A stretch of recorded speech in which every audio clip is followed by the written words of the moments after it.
Good afternoon, good evening, good morning, whatever time it is that you're watching this, and we are glad that you do, that you join with us in this meditation time. Also, announcements. This Sunday, the 19th of December, the choir is doing their Christmas program at the 9 o'clock service, and we hope that you can join us then. But you'll also certainly be able to watch it online on our website, on YouTube, and Facebook as well.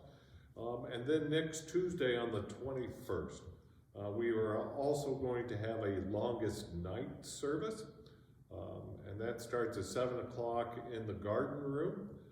We realize that in this time of jolly and merry, not everybody feels glee, and not everybody feels happy in this happy season.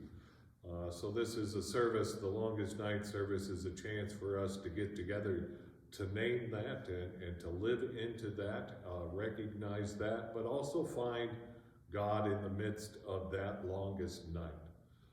And then we will leave that service knowing that the next night's not near as long. So we hope that you can join us for that as well. For worship, we continue to be in our sermon series, Close to Home, where we're talking about God coming and bringing us home. Home as a place where we have this sense of belonging, or a sense of safety, a sense of calling or purpose, this sense of freedom to be who we are.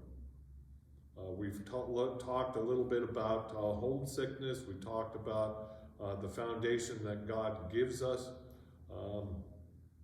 This week, we talk about sanctuary, kind of a temporary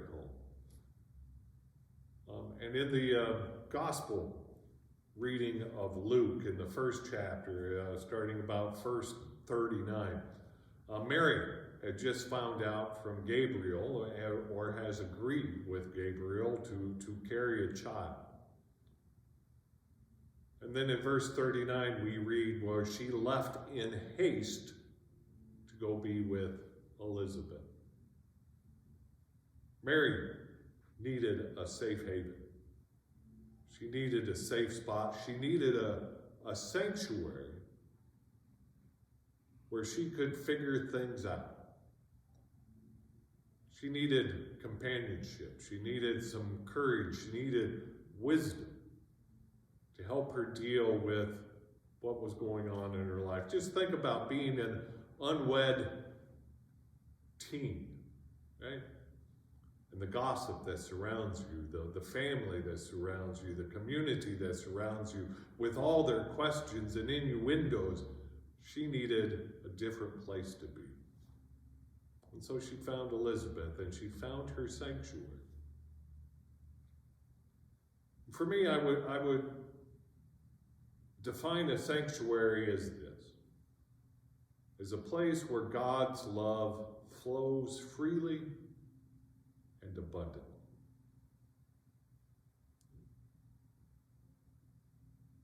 And so she finds this safe place, and her heart sings, right? Sanctuary is a place where we find the freedom to be, the freedom to sing whatever it is that's on our minds. And she spends a few weeks, a few months with Elizabeth. And in that time, she accepts where she is in her life and her calling. Right? She comes to grips with the idea that she is a sanctuary for Jesus. That she is Christ's first home, where Jesus will find that freedom to be. So my question is, where do you find sanctuary when life around you becomes chaotic or messy or dirty, and you need to find an outlet or find encouragement or find God's love? Where is it that you go? It could be lots of different places. It could be Grandma's kitchen, right, for a lot of us. It could be a walk in the woods. If you're like me, it's coming to my office and closing the door and be surrounded by the books that I love and the grace that they give me? Where is that place that you can go, where you find that God's love flows freely and God's love is abundant? Then as you think about where you go, think about it and ask yourself, do I offer that to others? Can I be a sanctuary for others in that chaotic moment in their life? Can I offer a safe place, a safe haven to think about God's call on their lives? Well, thanks for joining us, and we'll see you soon.